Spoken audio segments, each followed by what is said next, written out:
Felizes de poder contar com vocês hoje de manhã. Estamos cansados também, muito trabalho, mas até agora deu certo. Eu posso complementar, hoje a gente está com, primeiro a gente está com a equipe de sempre, está com a equipe de apoio da UTFPR, a Bruna e o Marcelo estão nos ajudando aqui nessa transmissão. Da parte da UFPR, estamos com o apoio de sempre da Thaís, que está presente também, prestar atenção, porque são os dois canais onde o evento está sendo transmitido, como sempre. E, principalmente, temos os convidados acadêmicos. Hoje, o meu colega e co-organizador, o Márcio, da UTFPR, vai falar, professor Márcio, e de longe, de Manaus, vai falar a professora Rita Oliveira, vai ter uma contribuição e já está presente também. Bom dia para os dois colegas e bom dia também para o Jefferson, que promete uma fala super interessante hoje, doutorando da UEL. E quem está organizando aqui as nossas falas, que está ajudando aqui na sala presente e intermediando, é a Mariana, que vocês já conhecem, nossa doutoranda nas letras, a minha doutoranda nas letras, na pós-graduação da UFPR. Então, ela que vai agora tomar o comando da sala e vai apresentar os colegas e vai ajudar na intermediação. Quando vocês têm perguntas, ela vai ajudar também. Mariana, bom dia. Assume, por favor. Olá, bom dia, professor Klaus, bom dia a todas, todos e todes que estão aqui, né, ouvindo a gente nesse último, então, encontro do segundo colóquio de estudos ecocríticos. É sempre uma alegria estarmos aqui, apesar do cansaço, como o professor Klaus falou. Então, eu sou a Mariana, como o professor Klaus já disse, eu faço parte do grupo, vou fazer a mediação dessas falas muito interessantes, acho que vão fechar de uma forma muito especial esse nosso evento, começando então com o professor Márcio Matiassi Cantarim, com o Andar, Olhar, Sentir, a poética da desaceleração na obra de Jiro Taniguchi. Logo em seguida, a professora Rita Barbosa de Oliveira, falando sobre A Teia da Vida em Poesia, de Sofia de Mello Breiner Andressen, e Jefferson Saraiva, com seus apontamentos sobre as possibilidades de representação de animais na literatura. Antes da gente iniciar, eu queria dar alguns informes, muito rapidamente, dizer que esse evento, então, ele está sendo transmitido ao vivo em 2 canais no YouTube, no canal do Programa de Pós-Graduação em Letras da UFPR, e no canal do... Lembrando que, para quem não estava conosco anteriormente, esse é o 4º encontro do 2º Colóquio de Estudos Ecocríticos, e que, para quem tem interesse em ver as outras falas dos dias anteriores, elas estão disponibilizadas, então, nesses 2 canais, que eu já disse, e também no nosso canal no YouTube do GECO. Lembrando que ao final das falas haverá tempo para discussões, então pedimos para que enviem as suas perguntas via chat aqui do YouTube. Não precisa esperar terminar as falas para mandar as perguntas, tá bom, pessoal? Então, podem fazer ao longo das palestras. Bom, sem mais delongas, então, eu faço uma breve apresentação do professor Márcio, que abrirá os trabalhos dessa manhã. Muito feliz em apresentá-lo, ele foi o meu orientador no mestrado. Então, o professor Dr. Márcio Matiasi Cantarim possui graduação em Letras, Literatura pela Faculdade Estadual de Filosofia, Ciência e Letras de Jacarezinho, mestrado em Letras, Estudos Literários pela Universidade Estadual de Londrina e doutorado em Letras, Literatura e Vida Social pela Universidade Estadual Paulista Júlio de Mesquita Filho e Assis, tendo gozado de Bolsa CAPES, sanduíche junto à Universidade de Coimbra, Portugal. Desenvolveu pesquisa pós-doutoral na Universidade de Lisboa. É docente permanente do Programa de Mestrado em Estudos de Linguagens da Universidade Tecnológica Federal do Paraná, UTFPR Campus Curitiba. Também leciona na graduação em Letras e em cursos Lato Sensu presenciais e à distância, sendo coordenador do curso de especialização em Ensino de Língua Portuguesa e Literatura, EAD, UAB, na mesma instituição. Integra ainda a equipe de investigadores do CLEPU, Lisboa, e do Grupo de Estudos Ecocríticos, GECO, UFPR, UTFPR. Também é membro da seção brasileira da Association for the Study of Literature and Environment, ASLE. Professor, uma alegria recebê-lo, então, passo a palavra, e você tem mais ou menos 25 minutos agora para fazer a sua apresentação. Bom, Helena, agradeço a sua apresentação, sua gentileza, e, nossa, agora eu me assustei com os 25 minutos, afinal a gente já comeu quase 10. Bem... Professor, desculpa te interromper, pode falar depois, como a gente sempre acaba atrasando um pouquinho, eu fiz essa contagem, mas então tome seu tempo e depois qualquer coisa a gente vai mediando aqui a gestão do tempo. Não, tranquilo. Eu, de qualquer forma, eu ensaiei mais ou menos para não gastar nem 30 minutos, mas às vezes a gente acaba falando um pouco mais do que o previsto, tá? Então, controle mesmo o tempo, tá bom? Não tem problema. Bom dia a todos e todas que estão nos assistindo. Não vou me delongar em apresentações aqui, só para que a gente possa ir diretamente ao objeto que eu preparei para mostrar para vocês hoje. Afinal de contas, acho que isso que é o mais bacana. Eu vou, desde já, então, compartilhar a minha tela. Enquanto isso acontece, eu gostaria de dizer assim, que a apresentação de hoje, até pelo seu caráter de nós de termos pouco tempo para falar, ela tem assim um caráter mais de... Eu acho que eu não estou compartilhando a tela, né? Vou ver.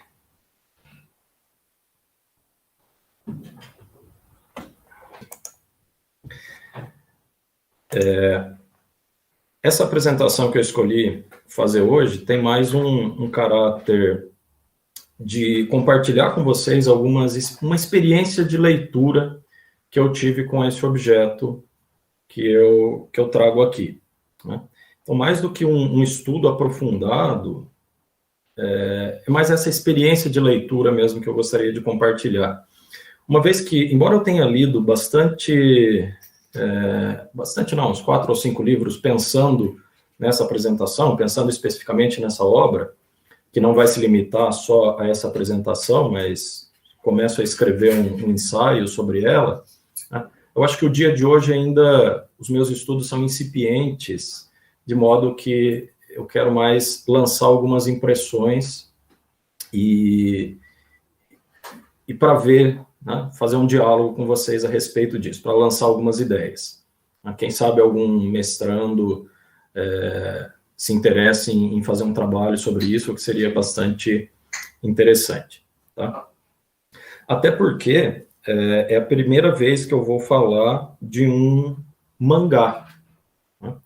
Eu até já orientei trabalhos de mestrado com HQs, mas nunca a respeito de um mangá. E eu também não sou um leitor costumeiro desse gênero de HQs. Tá?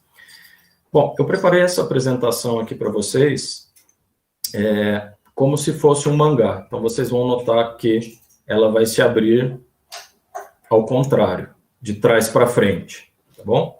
Ou pelo menos de trás para frente, ao contrário, segundo a nossa visão ocidental, que está acostumado com o Códex, que abre ao contrário também em relação ao livro japonês.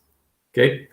Bom, a obra que eu escolhi para falar para vocês hoje é desse senhor aqui, falecido há 3 anos, que é o Jiro Taniguchi, roteirista e desenhista de mangá. Né? Ele é um mangaka, é um desenhista de mangás, que tem uma vasta obra, né? E pouca coisa publicada no Brasil, né? Mas cuja obra-prima e a obra mais famosa, e é sobre ela que eu vou falar hoje, é intitulada O Homem que Passeia. Bom? Bem, quando a gente pensa, acho que a primeira consideração a fazer, e essa talvez seja uma consideração de alguém que, como eu adiantei, tem pouca leitura sobre o mangá, né? Mas a primeira consideração é que quando a gente pensa em mangá, o senso comum, isso talvez seja até uma estereotipia, né? Faz a gente pensar em narrativas que lembram essas imagens que eu coloquei para vocês aqui, de grande velocidade, né? De coisas que acontecem com uma estética de velocidade, e a gente poderia dizer com uma estética até, sem generalizar, né? Mas isso é o senso comum, com uma estética até agressiva, em função desse traço que a gente poderia chamar de um traço mais seco, um traço cortante, impresso pelo nanquim. Então, essa é a primeira ideia que nós vamos acabar desconstruindo ao olhar para a obra do Taniguchi. Vejam, essa é a capa e a contracapa do Homem que Passeia. Eu estou fazendo aqui uma análise preliminar, uma análise do paratexto, né, de capa, contracapa e sobrecapa, mas, de qualquer forma, o paratexto também faz parte da forma como nós recebemos o texto, né, como um todo. Então, o paratexto também, de algum modo, age sobre a nossa interpretação prévia, ou pelo menos a expectativa que a gente levanta sobre essa obra de arte. Né? E a partir já da capa e contracapa, nós observamos então que o Homem que Passeia já tem uma outra estética, uma outra plasticidade, que eu, por ora, estou chamando de uma plasticidade do passado, uma plasticidade em sépia. Né? Esse amarelado lembra a fotografia em sépia, algo antigo, e que, de algum modo, remete a um outro tempo, a uma certa tranquilidade de um outro tempo. para quem já olhou capas de outros mangás, né, também pode perceber que isso aqui é muito diferente do ponto de vista da poluição visual que outras publicações desse gênero apresentam. Mesmo na sobrecapa do livro, do Homem que Passeia, que já é colorido de uma forma diferente, mas ainda continua transmitindo essa mesma placidez que o senso comum, ou até o preconceito, não espera desse gênero que é o mangá. Né? Tons pastéis. Tá? E se nós observarmos outras capas, eu não conheço essas outras obras, eu apenas estou fazendo a leitura do paratexto, de capas de outras obras do Taniguchi que eu acessei pela internet. Se a gente fizer a leitura das outras capas, nós observamos essa mesma estética. O homem, o viajante da tundra, que não está publicado em português, pelo menos não no Brasil, até onde eu sei, a mesma ideia, a mesma estética, o homem sozinho, um viajante, alguém que anda, alguém que passeia, o homem e seu cão. Né? Essa foi a primeira obra publicada dele no Brasil, nessa coleção, selo da editora Devir. O Gourmet Solitário, então a mesma ideia, o homem sozinho caminhando. Aliás, em espanhol, Passeios de um Gourmet Solitário. Então a ideia sempre da viajar, caminhar, passear, andar de qualquer forma. Isso segue, vocês podem achar outros exemplos. O zoológico no inverno. Né? Um homem sozinho num zoológico no inverno, espera-se que tenha menos gente, ou sequer a presença dos animais que ficam nas tocas. Né? Ou criando um cão e outras histórias. Novamente, o homem e o cão, aqui ainda supõe-se que é a esposa, mas é a mesma estética que ele vai apresentando, a mesma ideia de silêncio, disposição para estar sozinho, né? Disposição para observar na solidão, para refletir, e essa ideia do caminhar e do passeio. Se nós dermos uma breve passada de olhos no índice, agora do livro O Homem que Passeia, né, a gente pode observar que, apesar do gerúndio que predomina na maior parte dos títulos dos capítulos, basta a gente observar aqui os 3 primeiros, observando pássaros, apreciando a neve, indo para a cidade, margeando o rio, atravessando a viela. Apesar do gerúndio, que imprime uma ideia de uma ação em continuidade, né, nós de fato não conseguimos perceber uma grande ação, né? Ou uma ação como a gente espera de uma obra literária, ou ainda mais de um mangá. Uma ação mais efetiva, uma ação explosiva que remeta a alguma coisa. Eu vou convidar vocês a ler agora comigo um capítulo, o capítulo 16, que é Comprando um Yoshizo. Não sei se essa é a pronúncia correta. Mas Yoshizo são aquela espécie de persiana, aquela cortina feita com bambu, com junco, né? E que a gente associa imediatamente às residências, às orientais. Né? Então vamos ler rapidamente esse capítulo. Ele é um capítulo que ele não interfere, como a maioria dos outros, não há uma continuidade, não há uma linha narrativa. São capítulos, mas eles fecham-se em si mesmos. A história pode ser compreendida isoladamente. Só para lembrar, para quem não está muito acostumado, é por isso que o livro está abrindo da esquerda para a direita, por ser um mangá, a leitura começa aqui, vem para cá, vai para cá.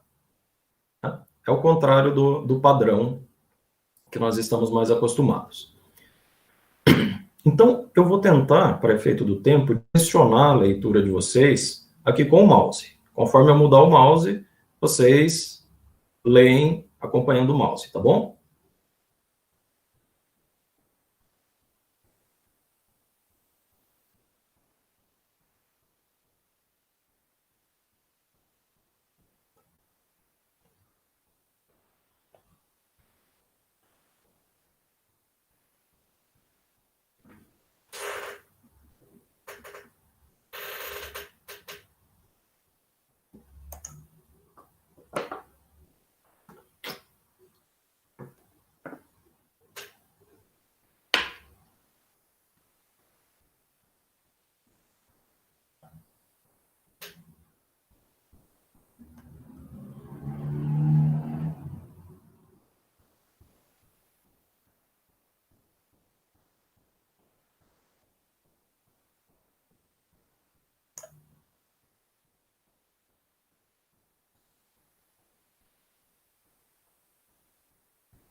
Bem,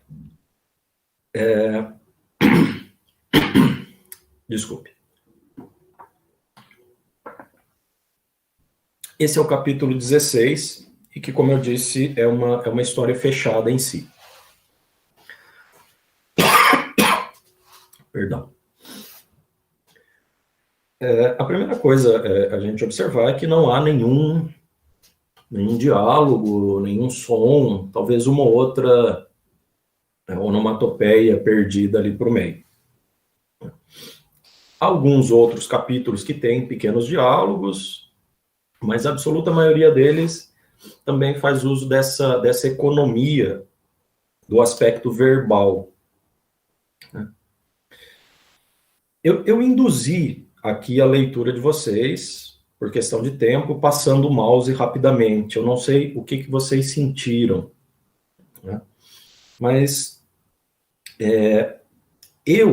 quando eu peguei esse mangá pela primeira vez, por recomendação, por indicação de um amigo, eu fui lendo muito rápido, como na velocidade do mouse que eu fui passando para vocês agora, né? E eu me senti muito incomodado com isso, né? Por não ter o verbal, por serem só imagens, eu passava os olhos muito rapidamente pelas imagens, né? Isso foi me incomodando. Eu tive que voltar várias vezes ao começo e falar, não, eu estou lendo errado. Lia mais um pouco, falei, não, eu estou lendo errado, não pode ser assim. Estou lendo errado no sentido assim, eu precisava me educar de uma forma diferente para uma leitura mais lenta. Do contrário, eu não conseguiria fruir essa obra, né? Então, eu fui percebendo aos poucos que esse mangá, essa obra em particular, ela pedia um outro ritmo de leitura. No fundo, como qualquer livro, o estilo de autor, ele imprime, ele requer um ritmo de leitura diferente, né? Ninguém lê José Saramago da mesma forma que lê o Machado de Assis, né? Ninguém lê com grande velocidade uma narrativa com períodos tão curtos como Iracema, do José de Alencar. Não lê nem Iracema como lê o Guarani, né? O estilo diferente vai imprimindo o ritmo de leitura. Mas no caso dessa obra altamente visual, e pelo visual, né, quando a gente assiste um filme, nós temos a tendência de receber a informação de uma forma mais rápida, né, esse visual impresso demandava essa reeducação para eu conseguir ler de uma forma mais lenta. Demorou, né, mas eu consegui ler nem sei quantas páginas tem, deixa eu ver aqui, 230 páginas do mangá, de uma forma um pouco mais lenta. Tá? E isso me fez lembrar de algumas coisas. Alguns dias atrás eu participava de algumas bancas do curso de especialização, que eu coordeno, inclusive, e havia muitas bancas que falavam sobre práticas de leituras e falavam sobre os tipos de leitor, segundo uma determinada estudiosa. O primeiro e mais comum é o leitor que a maioria de nós se formou, um leitor reflexivo. E depois os últimos tipos de leitor, o leitor imersivo e o leitor ubíquo, que é basicamente esse novo leitor, os mais jovens, os que estão, a juventude da geração Z, geração Y, que pertencem a um mundo, modus operandi, requer essa leitura ubíqua, né? De tudo, a todo momento, em todo lugar, ao mesmo tempo. Isso, às vezes, é elogiado, porque é uma aptidão. No entanto, a escola precisa do leitor reflexivo. Mesmo que ele seja ubíquo, ele aprenda a desacelerar a velocidade proporcionada por essa ubiquidade para resgatar as coisas importantes do leitor reflexivo ou contemplativo.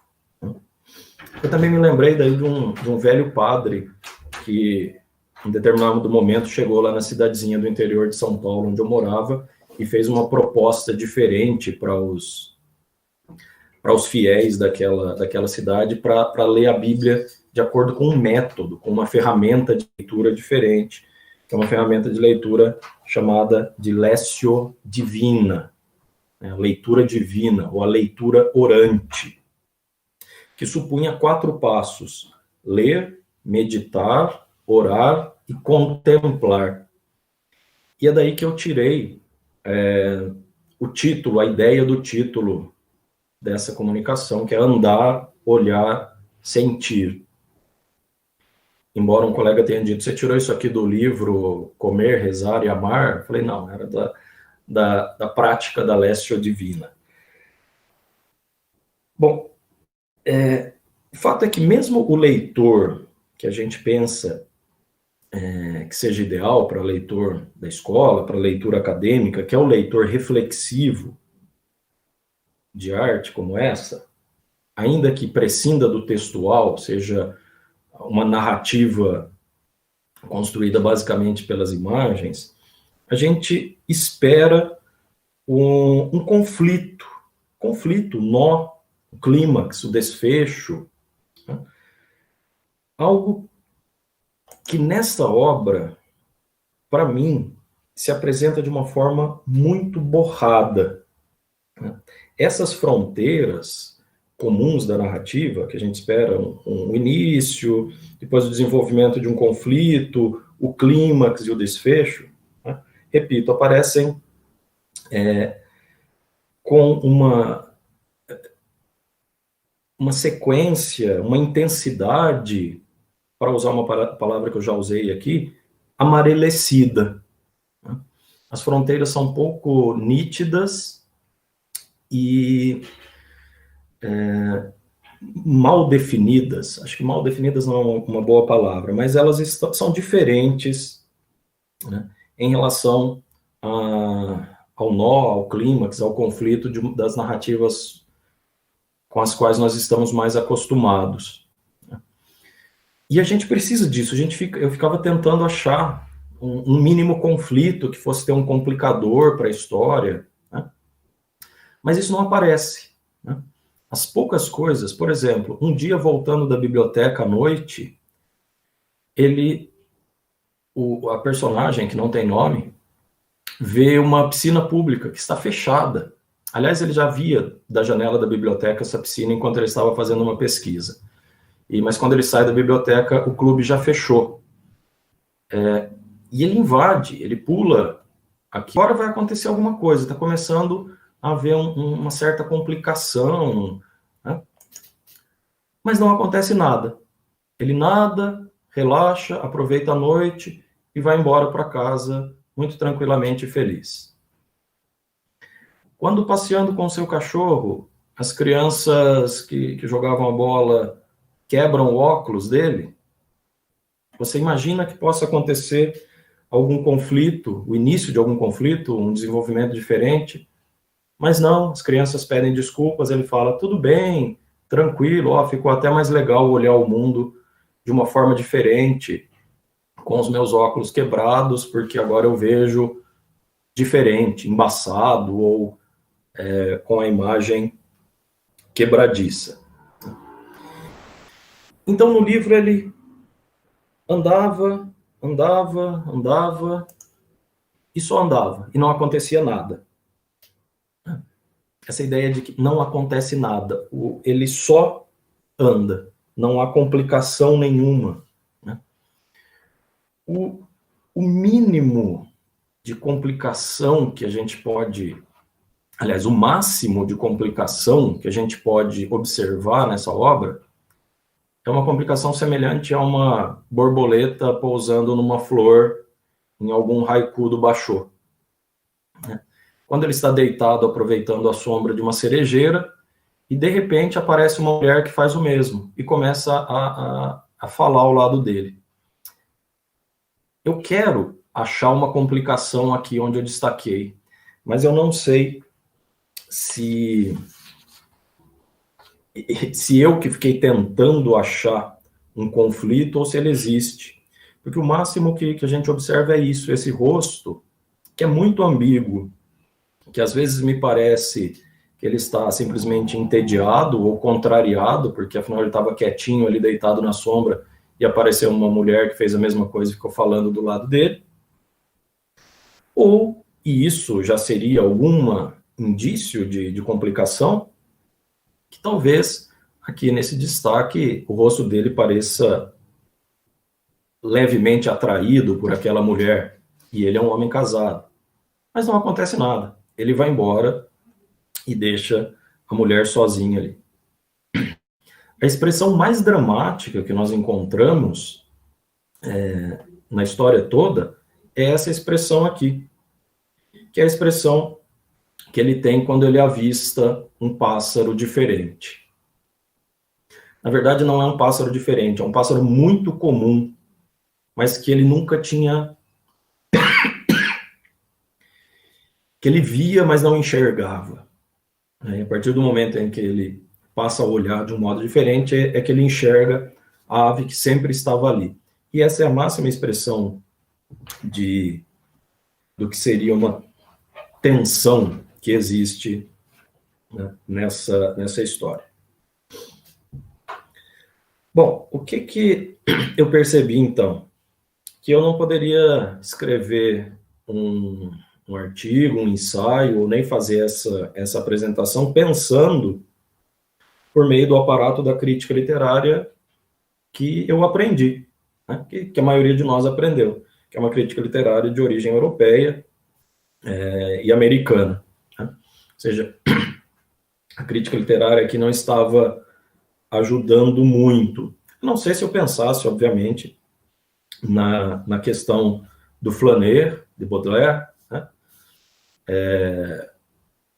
O que é muito lícito, muitos de vocês já devem ter pensado agora enquanto eu falava, mas eu, de propósito, eu não quis utilizar essas teorias para justamente tentar enxergar isso por um outro viés que não fosse a teoria literária que nós estamos mais mais acostumados a utilizar. Eu falava, poxa, o cara só anda. Daí que eu fui... A personagem, e algumas outras, como a esposa dele também, né, ele anda de uma forma diferente, na maioria das vezes, né, do andar. A gente anda por um objetivo. Né? Embora o capítulo que eu tenha mostrado para vocês, ele estava andando com um objetivo, porque ele tinha ido comprar o Yoshizo, né? Na maioria das vezes ele anda sem um objetivo e anda de forma diferente. Andar sobre um muro, né, para desviar de uma poça d'água depois de um tufão. Aliás, ele sai de casa para explorar o que aconteceu, para explorar a cidade diferente depois da passagem do tufão. Né? Andar sobre a mureta, sobre a murada da ponte, como a esposa dele no passeio resolve fazer aqui. Vejam que é uma desautomatização do andar adulto, né? Quem anda sobre mureta ou sarjeta, a guia da sarjeta, é uma coisa de criança, de uma liberdade mais infantil, que tem uma forma diferente, menos automatizada de enxergar o mundo e as coisas que o adulto. Andar sobre as pedras, né? Então, é um andar que desautomatiza e desacelera a vida. Né? Um andar que desvia-se do caminho comum para observar. Andar pela margem do rio e não pela calçada. Né? Porque, como ele diz, não há motivo para se apressar. Ando calmamente pela margem. Andar para observar que, embora haja ali no rio uma saída de esgoto, não há mau cheiro. Né? Andar por lugares diferentes, estreitos, o beco. Né?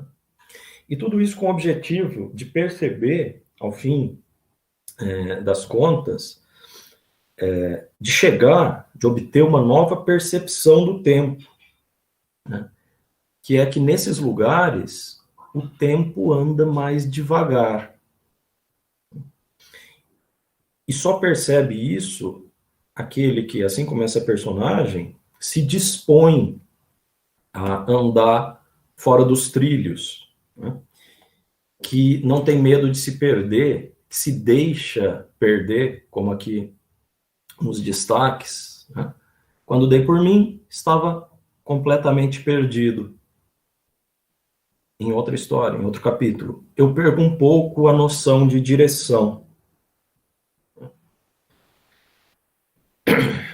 Bem, o que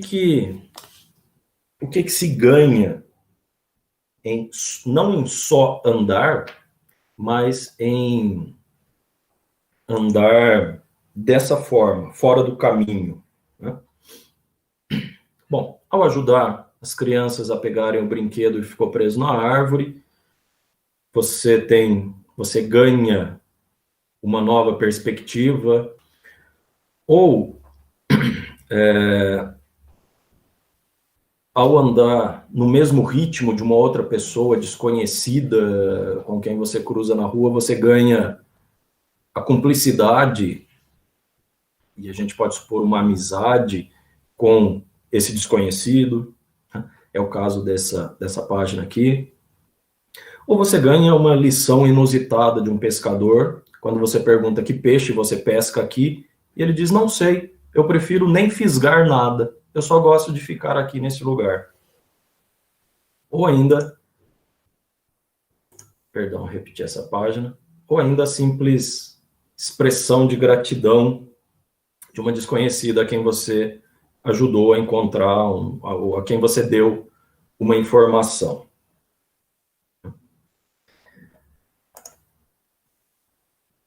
Eu vou parar de compartilhar aqui minha tela. Só um minuto. Como que está meu tempo, Mariana? Eu me perdi agora. Tá tranquilo, Márcia. A gente já estava se encaminhando para o final mesmo. Se você quiser, ainda pode falar mais uns 3 minutinhos e a gente já tem uma pergunta ali no chat. Perfeito, vou finalizar só mesmo. Bom, eu disse que eu li muita coisa para fazer esse trabalho, mas eu achei que era mais legal fazer compartilhar essa experiência de leitura que foi diferente para mim. Talvez seja só ingenuidade de alguém que nunca tenha lido o mangá, né? Mas eu fui buscar, por exemplo, o Jonathan Crary, faltou um livro aqui, Estética da Desaparição, do Paul Virilio, História do Caminhar, da Rebecca Solnit, e no fim não falei muita coisa deles, isso porque eu optei por não falar sequer do Flaner, que seria algo muito mais prático, que a deterioração das relações interpessoais é um dos sintomas da crise ambiental que nós vivemos, né? E que a crise ambiental é uma crise sistêmica, e que isso pode ser superado pelo enriquecimento dos modos de vida e de sensibilidade, ou seja, pela recomposição das nossas práticas cotidianas a partir da relação com os amigos, com a família, no seio do casal. Essa é uma ideia do Guattari, né? Que a recomposição das práticas cotidianas podem fazer a gente superar a deterioração das relações interpessoais, que é sintoma da crise ambiental em amplo espectro, que é também social, né? Então, se é verdade que, citando Guattari, não somente as espécies desaparecem, mas também as palavras, as frases, os gestos de solidariedade humana. Então, o que a obra do Taniguchi parece poder estar fazendo, ou ter o potencial para isso, é esse potencial de nos reeducar, no sentido de desautomatizar práticas que matam esses gestos, que extinguem esses gestos de bondade, de solidariedade, e que, em última instância, revelam a crise ecológica que nós vivemos, né? Pensando num conjunto das ecologias que o Guattari anuncia: ecologia psíquica, ecologia das relações pessoais e ecologia do meio ambiente, efetivamente, né?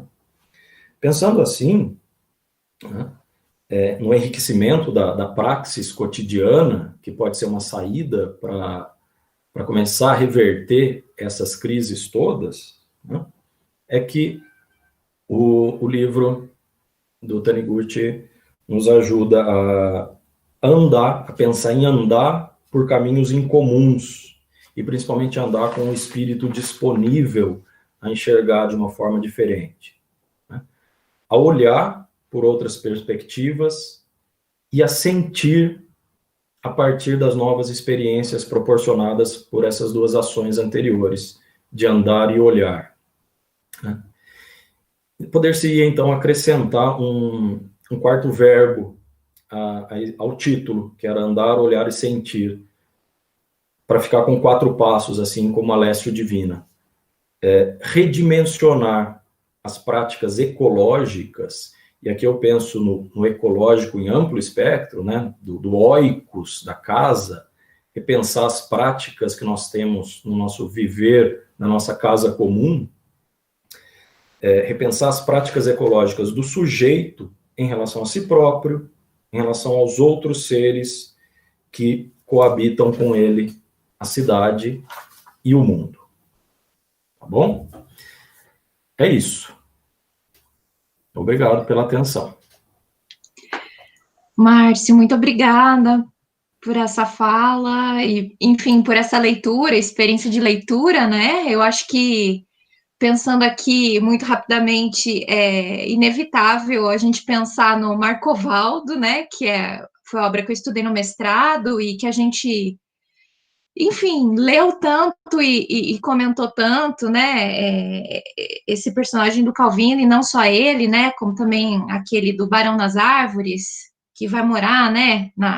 Nas copas das árvores e estabelecer a vida ali. Como a importância que me parece, né? Do contemplar, e como você bem disse, do redimensionar. E acho que pensar um pouco no que né, tô elaborando, tô lendo bastante o Timothy Morton nos últimos dias, em que ele fala dessa ideia da ecologia sem natureza, né? Que seria, então, como colocar essa ecologia ou esse senso, esse pensamento ecológico na ação diária. O professor Klaus gostaria de fazer um comentário, eu vou passar a palavra a ele.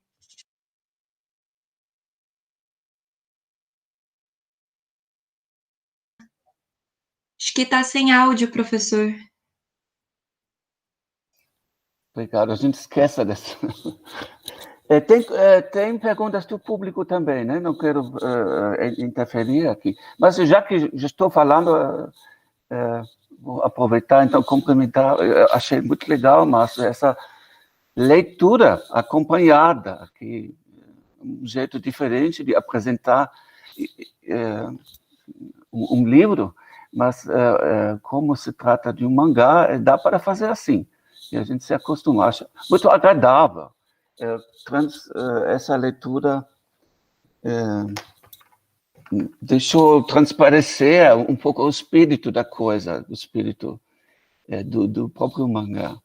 E, um comentário, como você falou, que você está ainda no início e agora só quis apresentar e ainda está olhando as possibilidades de apoios teóricos e interpretações possíveis.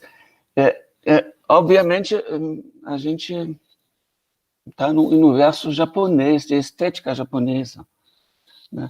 Então, nesse sentido, eu acho que dá para aprofundar um pouquinho esses princípios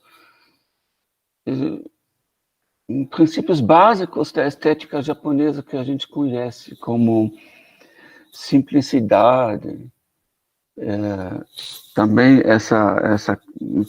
esse minimalismo, né, que a gente está acostumado quando olha para coisas japonesas, o tranquilo, o ameno, tudo que vem da cultura e da filosofia budista e da filosofia zen do japonês.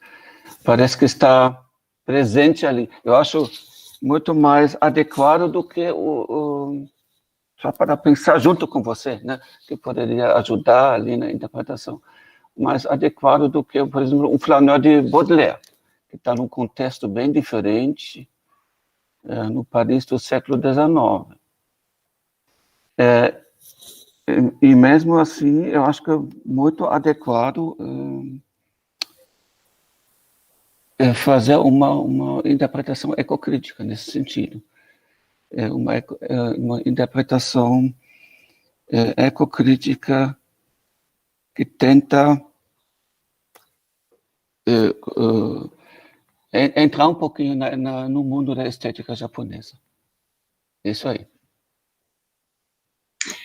E pensar no que desculpa te cortar, Márcio, mas pensar nisso que o Klaus falou sobre o flaner e etc. A gente tem uma pergunta sobre isso aqui, não sei se você quer comentar alguma coisa, ou se eu posso já fazer os comentários. Então, aqui, deixa eu só abrir aqui. Sobe lá um pouquinho, por favor. Então, o Guilherme Penteado tinha comentado que a ausência de pessoas chama a atenção na obra, parece um flaneur sem multidão, que não observa o movimento incessante das pessoas, mas a lentidão irredutível do espaço, e pergunta se o professor vê relação nisso. Aí o Márcio já diz que sim, né, que teria, sim, uma relação, mas talvez uma relação mais óbvia, e aí o próprio Guilherme disse que o professor já tinha explicado isso, e nessa esteira da Flanery, o professor Cristiano faz um comentário.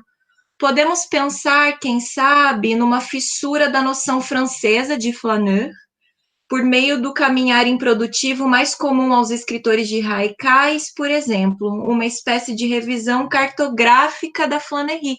Foi mais ou menos também o que acho que o professor Klaus colocou ali para nós, né, essa tentativa de fugir dessa, enfim, noção francesa de uma flânerie, ou pensar até numa anti-flânerie, talvez, né? Não sei se o professor Márcio gostaria de comentar. Sim, sim. Embora agradeço ao Klaus, que eu sei que já trabalhou, aliás, isso foi um desafio também falar disso aqui na presença do colega que eu sei que já trabalhou e que orienta a iniciação científica por esse viés, e é algo que para mim é uma primeira aventura. Mas agradeço, sim, né, essas coisas, porque ao mesmo tempo que eu disse que o mangá, né, Klaus, acaba, é um preconceito, né, porque a gente, para quem não conhece, ou para quem só não é um leitor, não busca outras coisas, o mangá mais conhecido é esse que a gente passa nas livrarias e vê exposto, e ele é algo juvenil, extremamente comercial, não tem nada de errado nisso, mas é uma proposta diferente do Taniguchi. Né? E são escolas diferentes, mas veja, por esse mangá que dá essa ideia do senso comum de velocidade, de agressividade, isso é contrário à ideia geral da estética japonesa, do minimalismo, amenidade, simplicidade, como você disse. Eu tinha anotado muitas coisas para pensar a respeito disso e que acho que só não cabe aqui, mas agradeço bastante o seu comentário, como agradeço os comentários e as perguntas do Guilherme e do professor Cristiano. É inevitável que com a nossa educação crítica literária a gente não pensasse na flânerie do Baudelaire. Mas existem coisas semelhantes e existem principalmente muitíssimas diferenças observáveis aí. A questão da cidade grande e de ter muita gente, lógico, na Paris da virada do século, é totalmente diferente daqui, que é aparentemente uma cidade pequena ou média, né? Ao menos a personagem mora num subúrbio do Japão. Não há indicação de que cidade seria essa. Né? Sobre o comentário do professor Cristiano, aliás, eu não sabia que ele...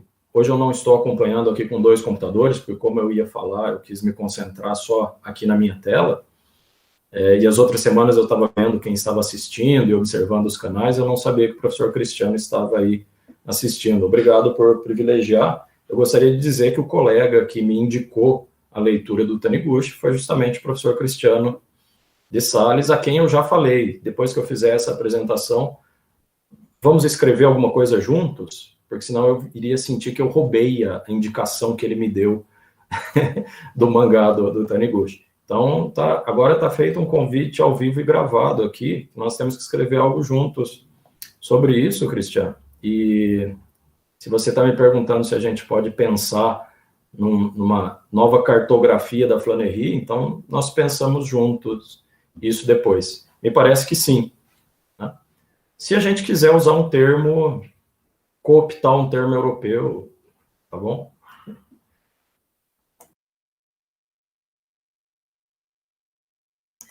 Aqui no chat ele falou que topou já, então, tranquilo. E é isso, agradecer o professor Márcio e a fala e a apresentação, né, desse mangá, bem, enfim, interessante, para dizer o mínimo. E é isso, gente, eu acho que a gente pode dar continuidade, então, aqui aos nossos trabalhos do dia.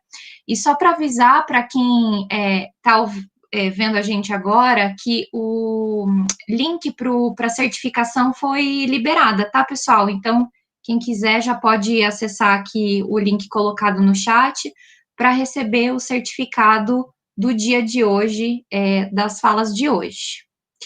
Então, eu vou dar continuidade e vou fazer a apresentação da professora Rita, que nos brindará com uma fala trazendo também algumas leituras de poemas da poeta portuguesa Sofia de Mello particularmente eu tenho muito carinho, então fico muito feliz dessa fala estar ocorrendo hoje.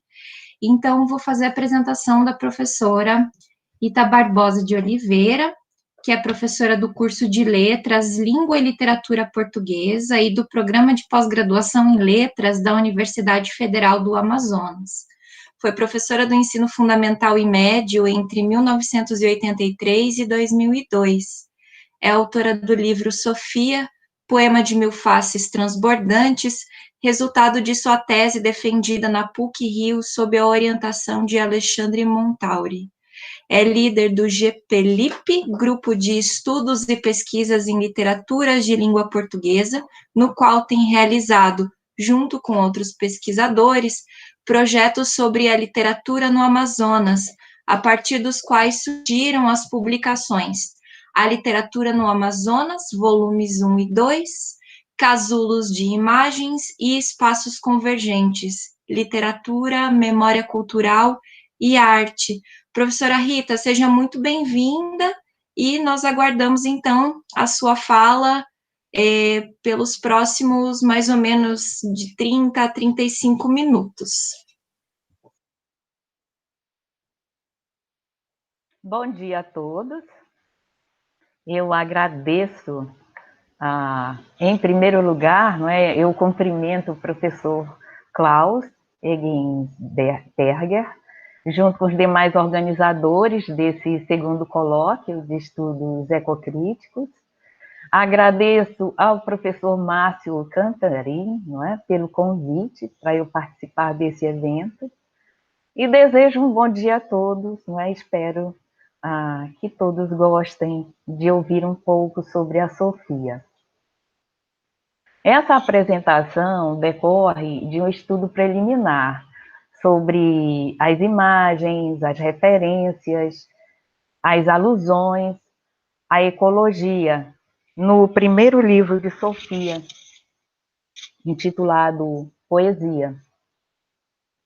Esse livro eu pesquisei no meu doutorado em 2010, na PUC-Rio, e na ocasião eu aprofundava as questões sobre a participação poética e política do poeta, Então, agora eu penso que dá para fazer um link, com esse olhar de Sofia para a ecologia, Vamos ver agora se dá pé, O livro Poesia foi primeiramente publicado em 1944, numa edição de autora.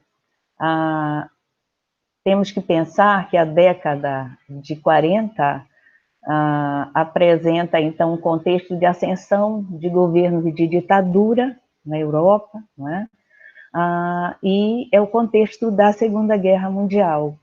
E a Sofia também nasce no Entre Guerras, ela é de 1919.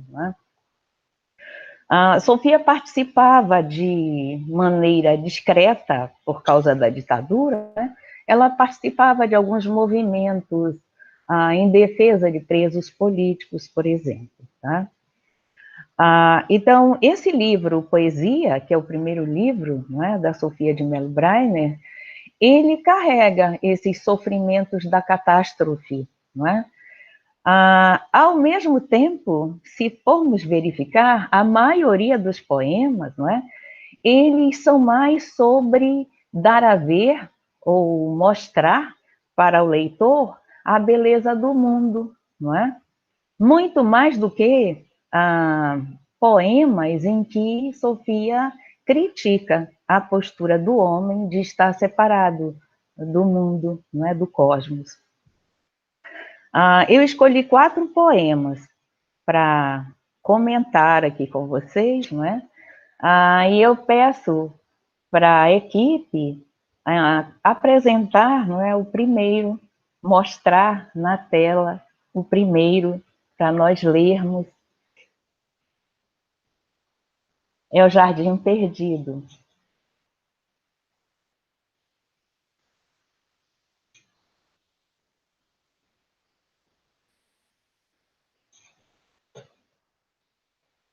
Vamos aguardar. É o próximo slide, né? Aí está. Vamos ler. Jardim perdido. Jardim em flor, jardim da impossessão, transbordante de imagens mais informe, em ti se dissolveu o mundo enorme, carregado de amor e solidão. A verdura das árvores ardia, o vermelho das rosas transbordava, alucinado cada ser subia, num tumulto em que tudo germinava. A luz trazia em si a agitação de paraísos, deuses e de infernos, e os instantes em ti eram eternos. Volte lá o poema. É o jardim aqui, tá? Vamos então ler desde a luz, tá? A luz trazia em si a agitação de paraísos, deuses e de infernos, e os instantes em ti eram eternos de possibilidade e suspensão. Mas cada gesto em ti se quebrou, denso, de um gesto mais profundo em si contido, pois trazias em ti sempre suspenso outro jardim possível e perdido. Como eu observo esse poema? Nas 3 primeiras estrofes, já nós percebemos uma imagem de sintonia perfeita. Uma sintonia perfeita que para a Sofia, não é, e para os gregos, então, é baseada no equilíbrio de forças contrárias, não é? E onde estão essas imagens? Estão nos versos transbordante de imagens mais informe, na imagem de amor e solidão, na imagem tumulto em que tudo germinava, aí nós vemos muito bem a ideia da criação das coisas vinda a partir do caos, não é? Outra imagem é agitação de paraísos, deuses e de infernos, e a outra imagem é possibilidade e suspensão.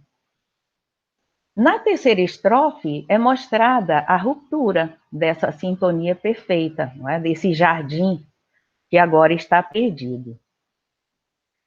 A ideia do jardim como um mundo perfeito encontra analogia com a noção de era do espírito referida por Leonardo Boff, na qual eu vou ler um trecho do Leonardo Boff. Os seres humanos sentiam-se carregados e orientados por forças que agiam neles e no cosmos. Realidades luminosas, fascinantes e englobantes, que lhes conferiam uma experiência de proteção e segurança. Essa experiência fundante os religava a todas as coisas, originando um profundo desenvolvimento espiritual, traduzido em linguagens ricas de simbolismos e de apelos para o mais profundo da consciência humana. Foi então que se projetaram os mitos e nasceram as divindades. Encerro aí a fala do Leonardo Boff. A imagem do gesto que se quebrou, que está na quarta estrofe de Jardim Perdido, se assemelha também ao que o Leonardo Boff chama de a era do corpo, quando os seres humanos constataram que podiam manipular as forças da natureza em seu proveito. Eles se sentiram divindades capazes de transformar a criação. Leio outro trecho do Boff. Começou, então, uma sistemática retaliação da terra, explorando suas riquezas naturais como meios de satisfação do ilimitado desejo de enriquecimento material, de consumo, de bem-estar e de felicidade. Encerro a fala do Boff. Então, o que eu vejo nesse poema Jardim Perdido é a alusão à perda da sintonia perfeita dessa era do espírito, após o homem ter se afastado da natureza e sentindo-se superior a ela, não é? já estando num outro tempo, na era do corpo, como fala Leonardo Boff. Agora eu peço para passar o próximo poema, Céu Terra.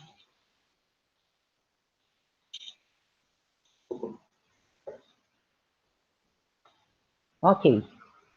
Céu Terra, eternidade das paisagens, indiferentes ante o rumor leve, que nós sempre lhe fomos, que nós sempre lhe somos.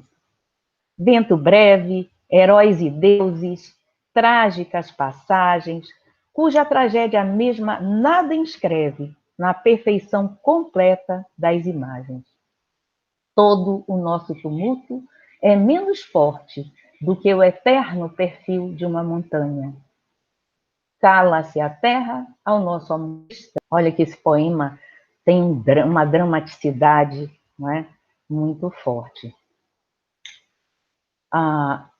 Nesse poema, nós vemos, então, a oposição entre os sistemas do planeta, no qual nós deveríamos estar integrados, não é? E nós.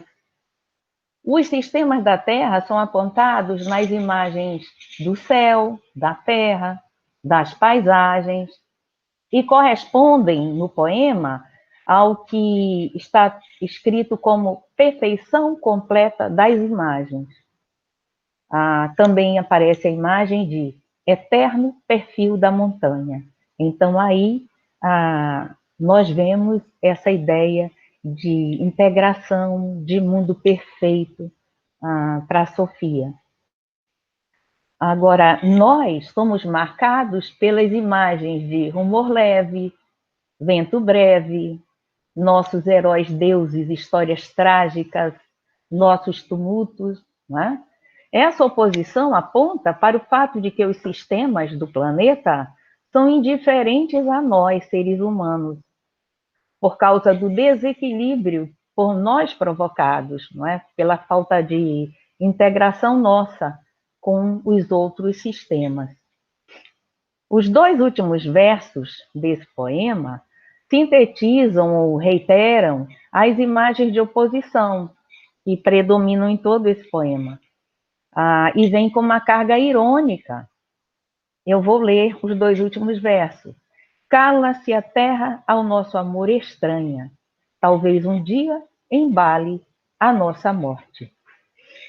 Esses dois versos também chamam a atenção para o fato de sermos mortais, não é? A indicar que nós nos esquecemos disso e estamos agindo como deuses. Estamos nos sentindo superiores até mesmo aos sistemas da Terra, que é a nossa casa, não é? A casa comum. Nessa ironia, eu vejo dois questionamentos. Esse da relação negativa do homem com a teia da vida, e um outro que está mais implícito, que fala sobre a necessidade de mudarmos nosso modo predominante de pensar, que se baseia na ideia de que somos superiores a todos os outros sistemas do planeta. Esses questionamentos remetem ao pensamento de Capra, de que o homem possui ideias e valores entrincheirados, não é? Ele resume essa ideia assim. Eu vou ler um trecho do que diz Capra. Para o homem, o universo é um sistema mecânico. O corpo humano é uma máquina. Deve-se competir pela existência. O progresso material é ilimitado e obtido com crescimento econômico e tecnológico. A mulher é subalternizada. Fecho a fala do Capra. Este padrão de organização social tem produzido a crise ecológica pela qual estamos passando. Ainda segundo Capra, o modo de o homem olhar a natureza, como se ela fosse fragmentada, se estende para o modo de ele olhar para si mesmo, para o modo de ele olhar para a sociedade. Isso o aliena, o diminui e mostra que seus atos são irresponsáveis para consigo mesmo, para com os outros, para com o planeta. Eu resumo que a ideia de céu, terra, eternidade das paisagens nos instiga a repensar sobre nosso sentimento de superioridade diante dos demais sistemas vivos do planeta e nos instiga a reinventar nosso modo de nos relacionarmos conosco, com as outras pessoas, com todos os seres da Terra. Eu peço agora para passar o próximo poema, projetar o próximo poema. As cidades acesas, né? As cidades acesas na distância, magnéticas e fundas como luas, descampados em flor e negras ruas, cheias de exaltação e ressonância. As cidades acesas, cujo lume destrói a insegurança dos meus passos, e o anjo do real abre os seus braços em nardos que me matam de perfume. E eu tenho de partir para saber quem sou, para saber qual é o nome do profundo existir que me consome neste país de névoa e de não ser. Bem, esse poema, ele é, pela data 41, não é? Há a guerra, há a ditadura, então este país de névoa e de não ser está muito bem marcado, não é? Comentando rapidamente esse poema, eu não sei qual é o meu tempo, eu esqueci aqui de cronometrar, eu queria apenas ressaltar que, muitas vezes, as imagens da cidade, na poesia da Sofia, elas se apresentam em dois polos contrários, não é? Ou a cidade é imaginada como um espaço e um tempo perfeito, não é? Ou ela é imaginada como algo marcado pela corrupção, não é? Em que o homem, marcado pela destruição do homem, não é? Então, a cidade, às vezes, sintetiza esse poder destruidor do homem. E esse poema se assemelha, a ideia dele se assemelha muito com a do Jardim Perdido, que foi o primeiro poema lido, no sentido de que a sintonia perfeita está ausente do espaço e do tempo em que o homem vive, não é? E ela projeta, então, essa sintonia para a natureza ou para uma cidade imaginada, não é? Eu já estou praticamente acabando, não é? Eu quero que projete agora o poema Cidade. É o seguinte, tá?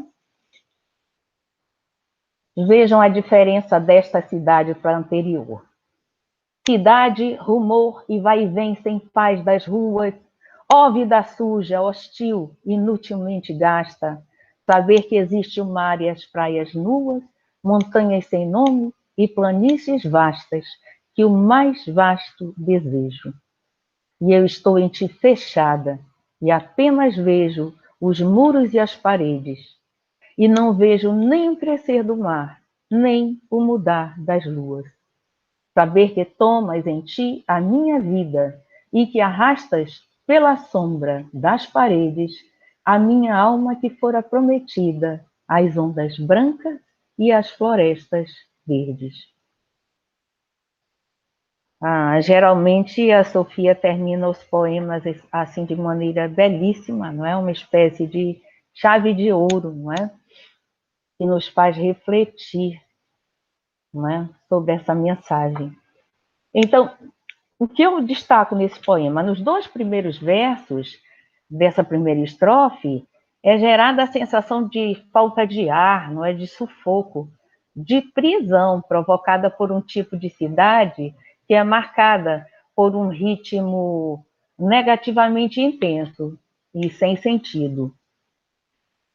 Os versos seguintes, 3, 4 e 5, dessa mesma estrofe, já opõem a natureza, não é, como perfeita, à cidade corrupta.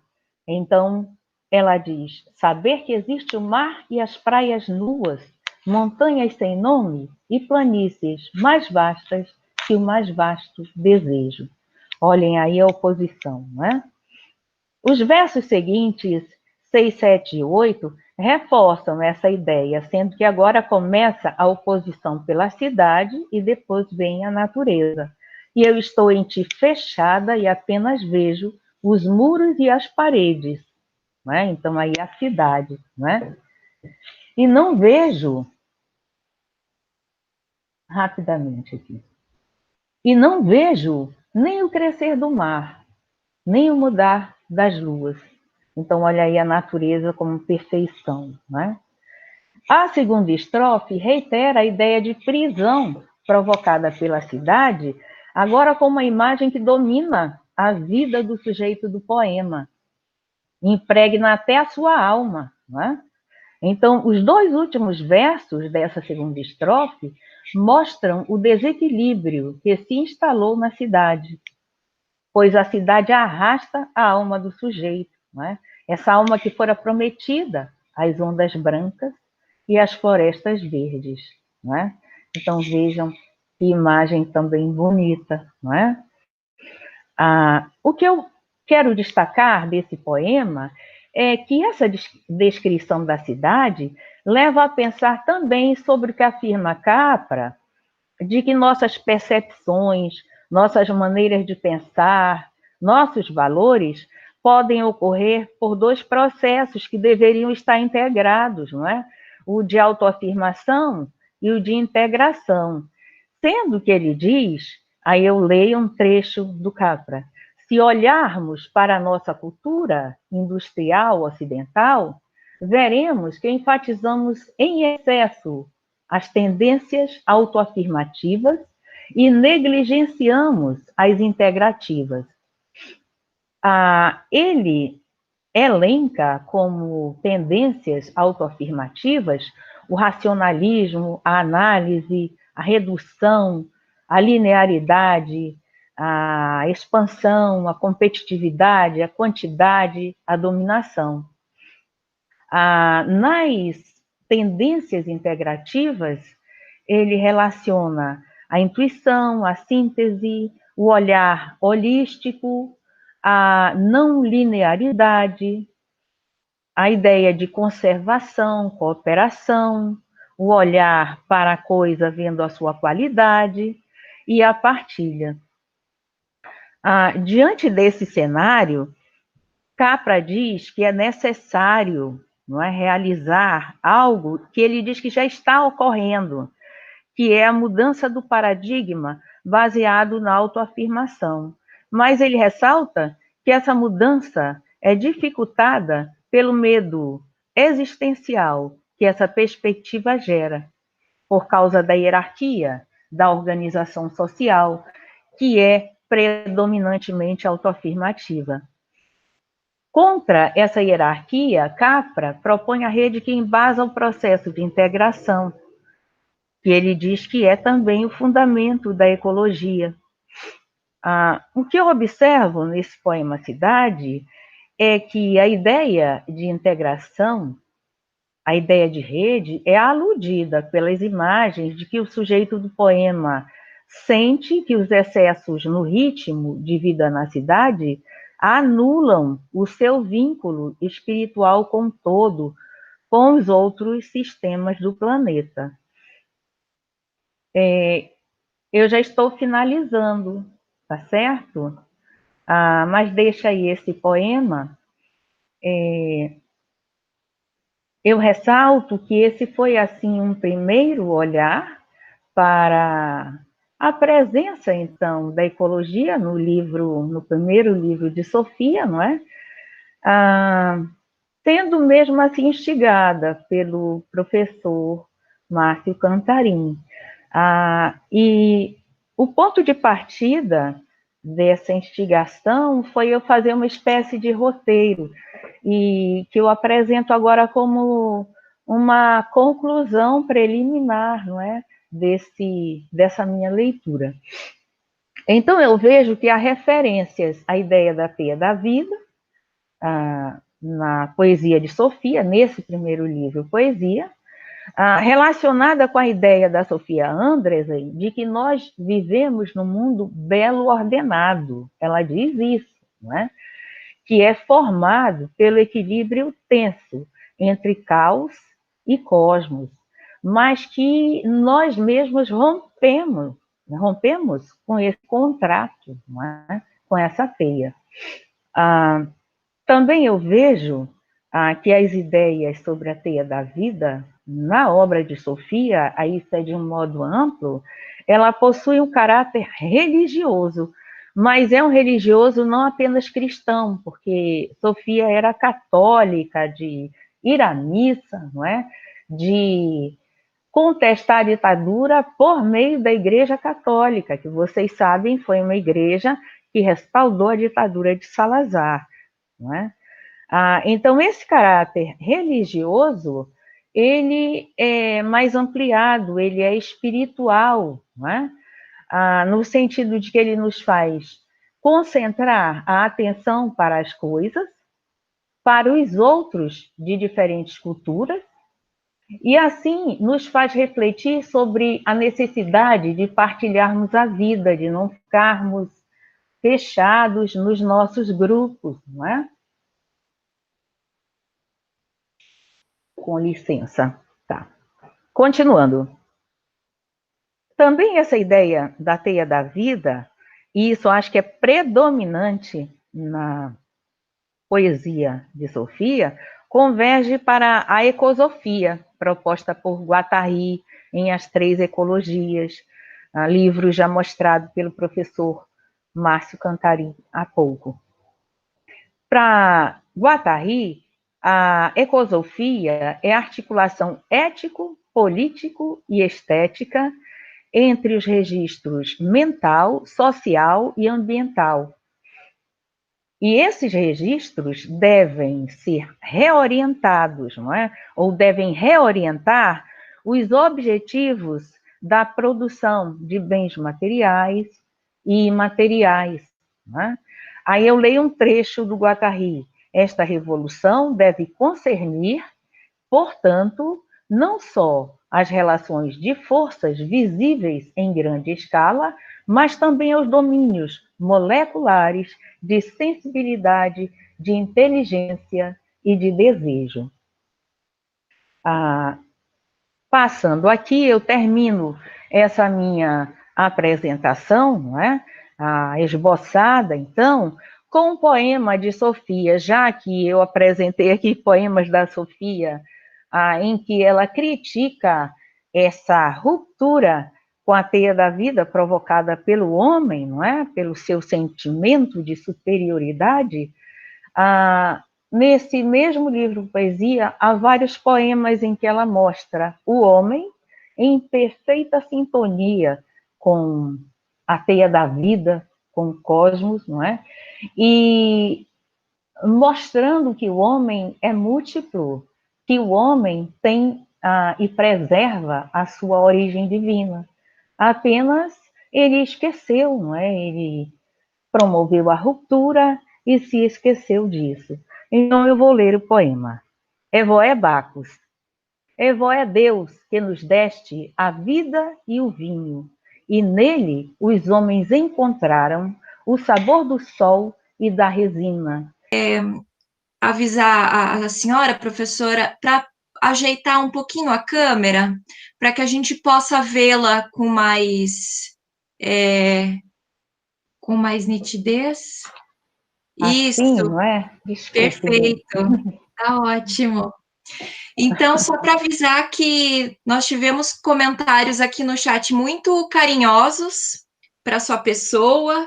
A Isadora Fonseca dizendo que professora Rita é sempre um prazer ouvir a professora Rita. Adriele Cordeiro, né, desejando bom dia e também dizendo que é sempre um deleite ouvi-la, e foi realmente.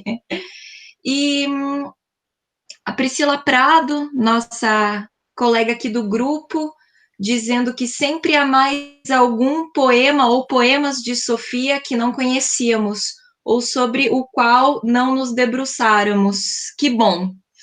Então, com essa primeiramente com esses comentários afetuosos, eu vou abrir a palavra para o professor Klaus, que gostaria de fazer um comentário, e logo depois a gente também passa a palavra a outras pessoas ali que já fizeram alguns apontamentos pelo chat. Professor Klaus. Professora Rita, muito legal, muito obrigado pela apresentação.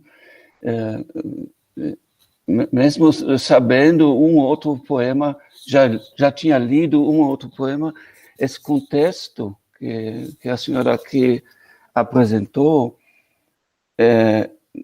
de uma interpretação ecocrítica, é muito convincente. E certamente a própria autora não teria falado ecocrítica, mas a coisa já está lá, né? Essa preocupação com a natureza, com o ambiente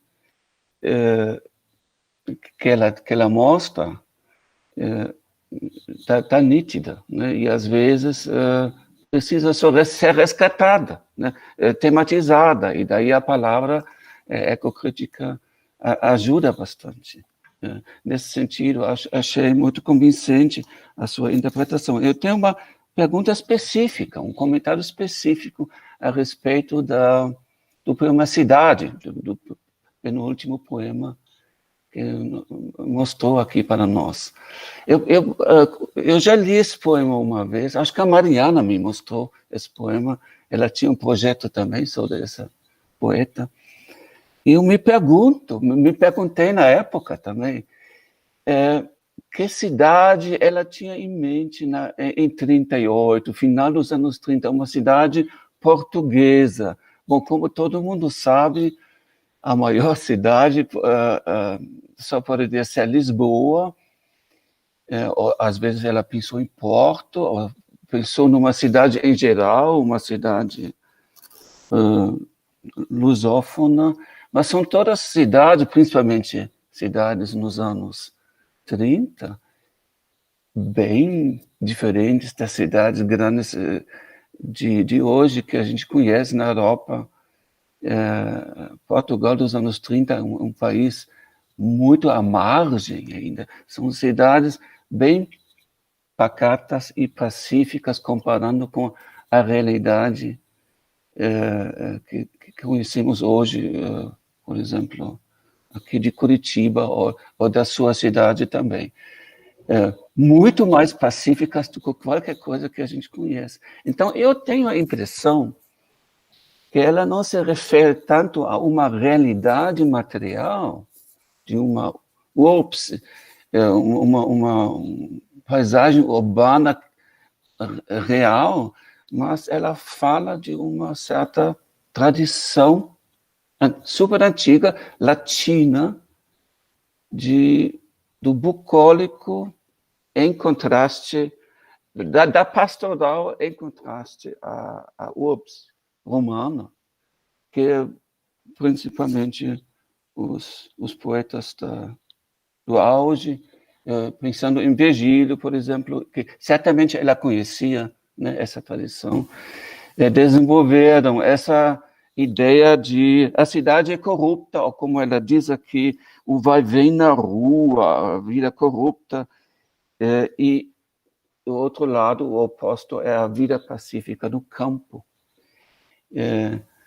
Me parece que elas, muito mais do que se referir a uma realidade contemporânea dela, ela se encontra nessa tradição aí. Gostaria que a senhora comentasse um pouquinho essa ideia. Sim, a cidade ideal ou imaginada para Sofia realmente é a cidade grega, não é? Da Grécia clássica, não é?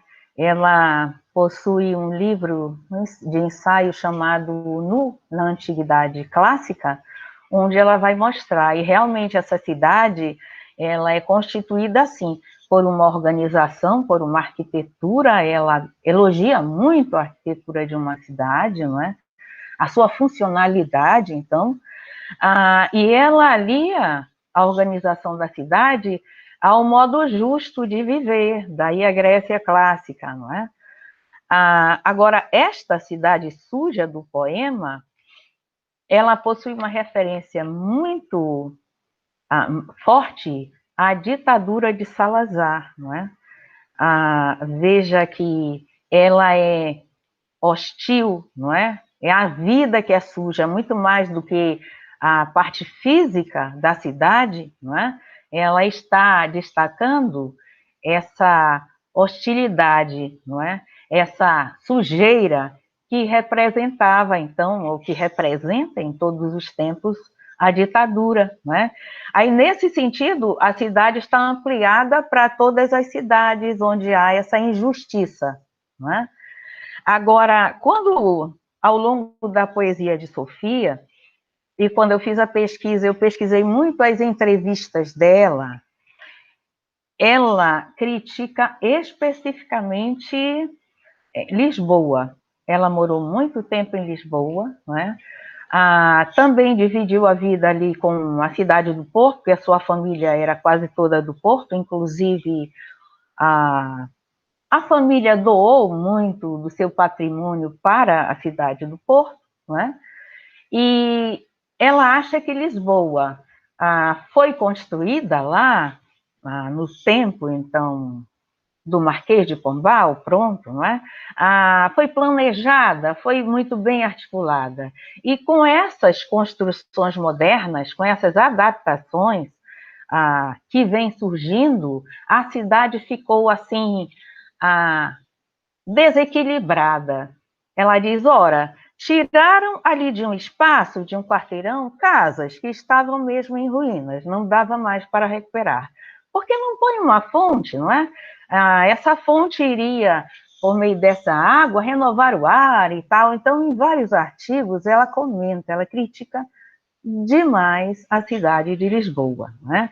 Mas já em textos de 70, não é? De 80, até porque era depois da ditadura que ela podia mesmo se posicionar nos jornais. Se ela tinha essa ideia desde esse primeiro livro, isso não podia ser assim claramente expressado, não é? Então, é essa cidade mesmo, não é? Também da injustiça social, não só dessa desorganização. Mas eu aproveito para destacar, por exemplo, no livro Geografia, ela elogiando Brasília, não é? É um poema belíssimo. Então, Brasília recém-criada, não é? E ela dizendo que aquilo é o projeto, olha só, está cheio de possibilidades, mas nós sabemos que se perdeu, mas sempre há tempo para se recriar, se reinventar, não é?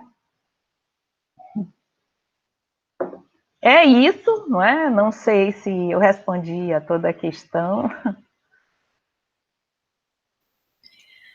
Oi, professora. Então, retorno aqui com uma pergunta do Murilo Castex, ou Castex, eu não sei como pronuncia. Ele diz, bom dia, professora Rita. Podemos pensar a ideia de regresso tão marcante na obra de Sofia também como um apelo de retorno à unidade com a natureza? Pois é, há muito essa ideia de retorno à natureza, mas o que eu percebo é que não é um retorno idealizado, no sentido de nós abandonarmos as conquistas tecnológicas que nós temos, não é? Em favor de a vida plena, não é? Voltada plenamente para a natureza, não é? No próprio Portugal, logo que Portugal entrou para a comunidade europeia, ela tem um artigo que ela critica o incentivo à plantação de eucaliptos, né, que serviriam para a produção de papel e tal, e ela dizia que aquilo era um absurdo porque a planta não era nativa de Portugal, aquilo poderia destruir outras plantas nativas, ela poderia gerar, então, doenças, e bem depois da Sofia morrer, nós vimos os incêndios que essas plantações causaram, não é? Os incêndios que têm marcado Portugal geralmente têm a ver com essas plantações.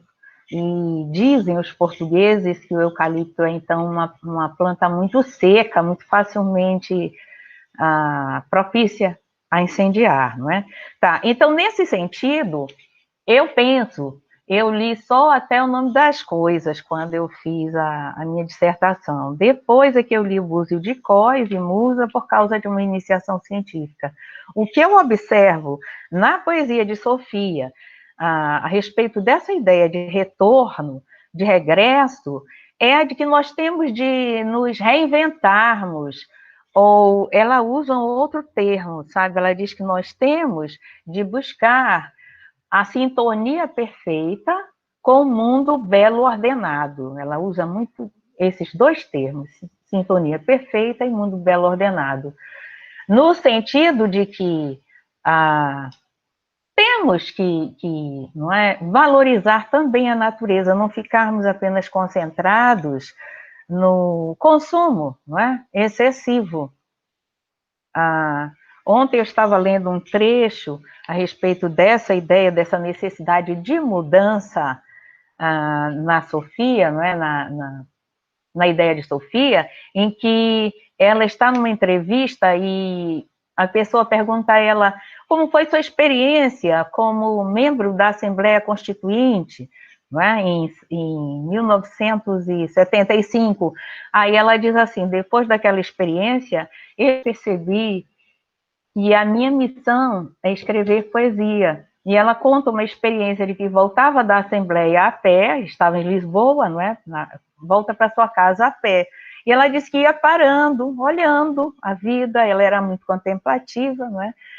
E ela disse que sentou perto de uma praça, crianças vinham da escola, a reconheceram e correram para ela e perguntaram sobre a menina do mar, sobre a fada Oriana, e faziam reflexões atualizando a questão, não é? E ela disse, olha, naquele momento eu descobri que a minha missão é fazer poesia, escrever contos, não é participar partidariamente da vida do meu país, né? Então, é nesse sentido que eu vejo que ela não quer um regresso à natureza total, ela quer muito mais que nós nos recentremos, nos reinventemos, saibamos usar essa tecnologia sem destruir a natureza e nem a nós, não é?